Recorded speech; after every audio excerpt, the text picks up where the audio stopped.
Today we're going to be focusing on why we are our own worst critics and a couple techniques and strategies to stop your brain and make your brain shut up and really change your thoughts. The most common example of this, especially in terms of weight and food, is where you're just living your day. You're just picking up the kids, going to work, sending out emails, driving, having a nice day, and then all of a sudden, out of the blue, bam, a thought literally attacks you. A thought just comes out of the blue. You're a fat, worthless piece of shit. And it just, and then you're upset at yourself. It's like, God, why am I having this thought? And you're upset at yourself, and then it's like, I'm hopeless. I'm a failure. This always happens, and your day is just freaking ruined. If we can cut that thought out, if we can give you a way to stop the thought from spiraling out of control, to stop the thought from ruining your whole day by giving you a few tools that we'll cover in this video, what will happen? You'll have a lot more freedom to be present and live your best life. So let's get into this. We're going to be covering three things: why we are our own worst critics, a couple strategies, and some techniques. If you like the video, leave it a thumbs up, leave it a comment. Which one of these techniques is your favorite? So, we're going to dive real quick into the importance of understanding where these thoughts come from. So, the big analogy is understanding these thoughts come from somewhere, and it's not your fault. These thoughts are automatically embedded in you, okay? So having these thoughts isn't your fault. So when you're driving and you have this random attack, or like right before you go to work and you have this random attack of thoughts, instead of beating yourself up for failing, we need to realize these thoughts are gonna come up automatically. Just like I need to go to sleep automatically after a certain period of time. I feel tired. Just like my skin sweats when it's too hot out. Under certain circumstances, these thoughts are just going to pop up. So don't get upset that you have these thoughts. We need to understand that they are part of you. They're part of you. You grew up with these thoughts. Now, this can sound very weird because I talk to a lot of people who struggle with overeating, but they say they don't have any trauma. They start off the conversation to say, I do have an overeating problem. It's not an eating disorder. My parents were good parents. Now, some other people, they are aware their parents screwed them up. They are aware that their parents withheld food, abandoned them. Food is definitely related to survival for them. But there are other people who are very confused. They just say, no, I have a good relationship with my parents. You know, I don't know where these thoughts came from. And we have to realize that, at least in America, that the previous generation grew up in a much, much, much different world. I mean, back then, there was no knowledge that diets backfired. Like, nowadays, we know diets actually lead to weight gain. They lead to binge eating. They're terrible. Diets are terrible. We know that. Back then, they didn't know that.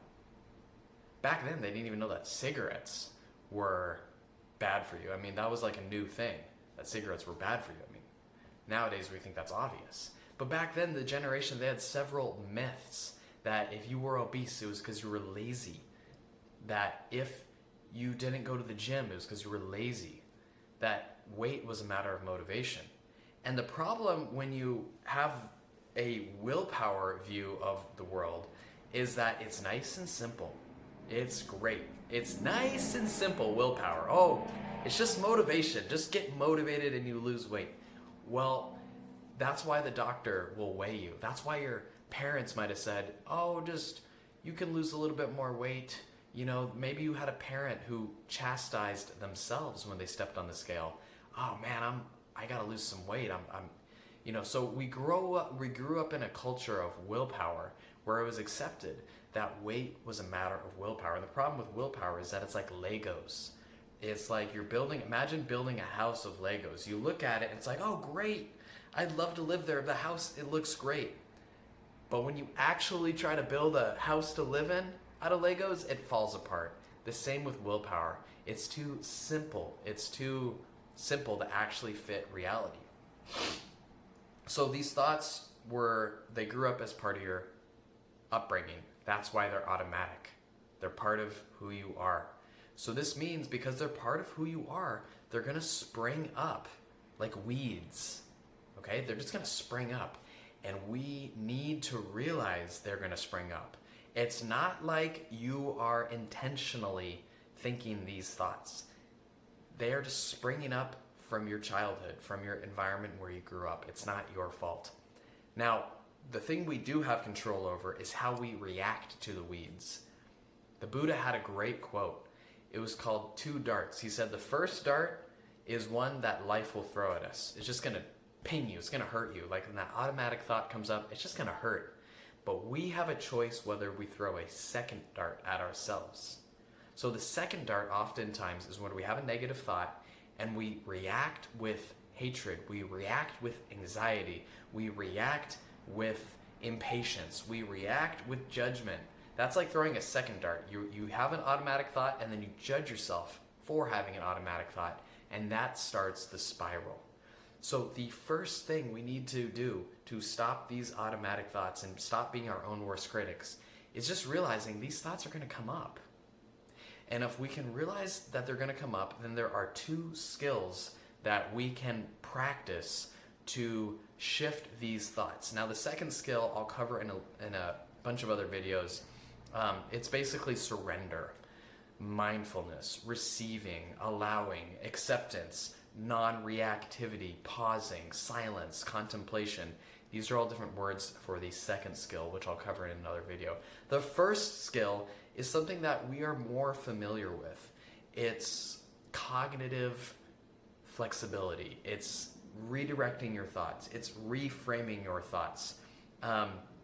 It's a very, very useful skill. Perhaps the best way to think of this skill is changing your perspective.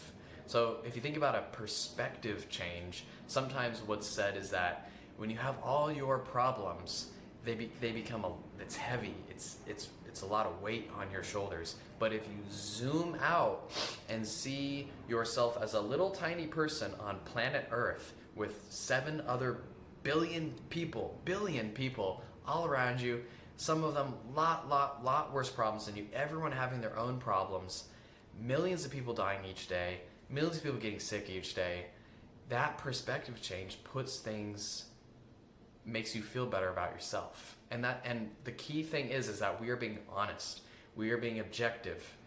So a huge misunderstanding, and when we start to change our thoughts, is thinking that you need to cut out the negative thought. It doesn't work that way. It doesn't work that way. People, they think, okay, I'm just going to stop thinking negative. And then they get upset when that negative thought comes back. Remember, we're going to have these automatic thoughts. It's not like you'll have them for the rest of your life, but these thoughts are slow to change. When you grow up with these thoughts for 20, 30 years, you don't just rewire your brain overnight.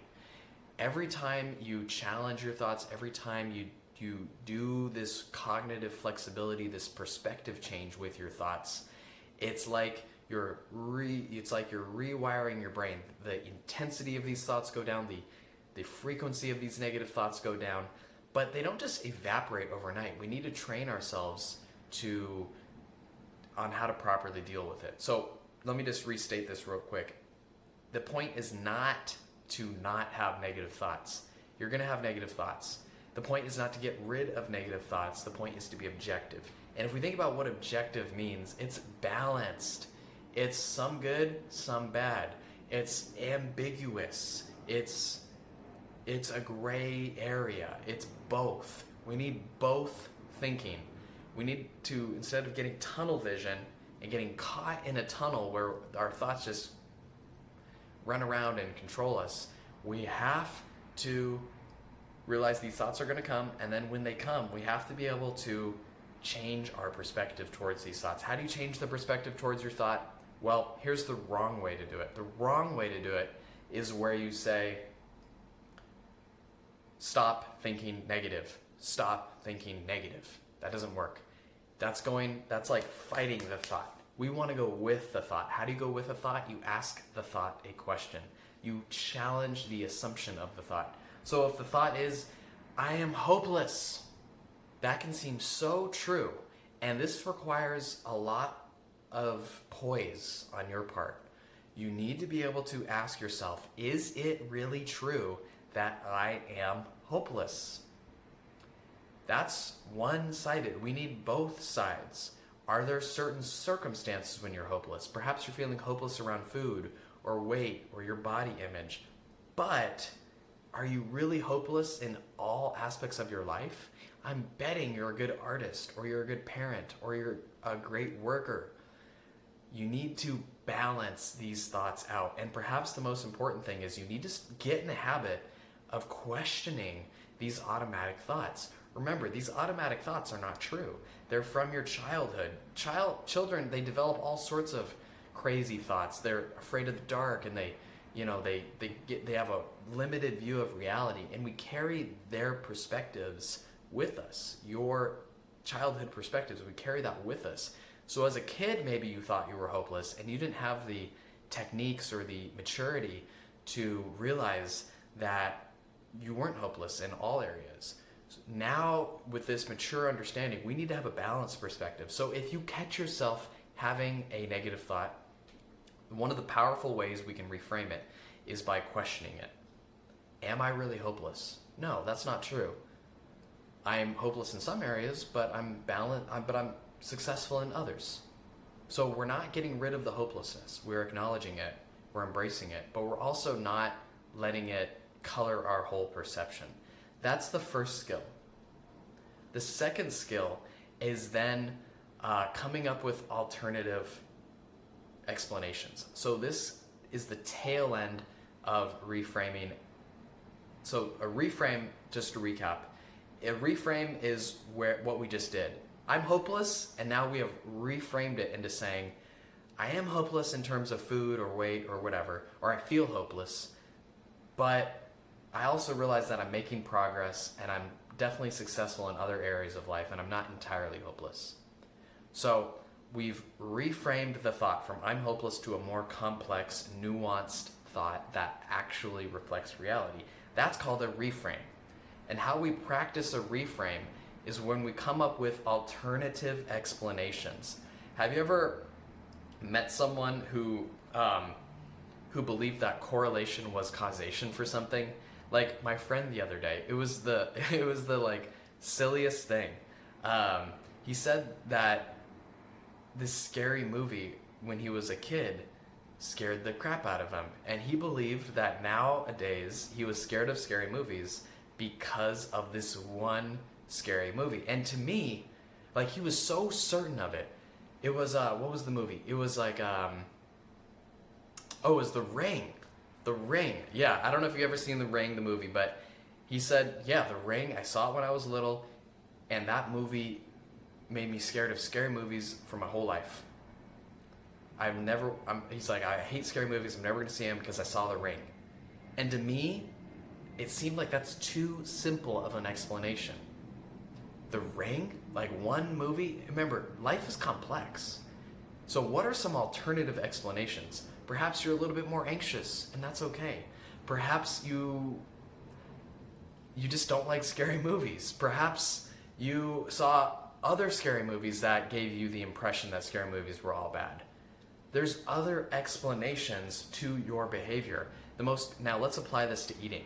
For eating, a lot of times people will say something like, I cannot control my appetite. Is that really true? Are there times when you have controlled your appetite? Are there times when is that really true? So let's see, appetite. How would I work with appetite? I'm ad-libbing this on the spot. I'm improvising on the spot with you guys. So someone says, I cannot control my appetite. I would say, really, is that true? Are there times when you have controlled your appetite? What do you mean by, this is how I would question the thought and reframe it. What do you mean by you can't control your appetite? Like, are you out of control 24/7, or is it just a few hours a day? And I'd question it. What do you mean you can't control it?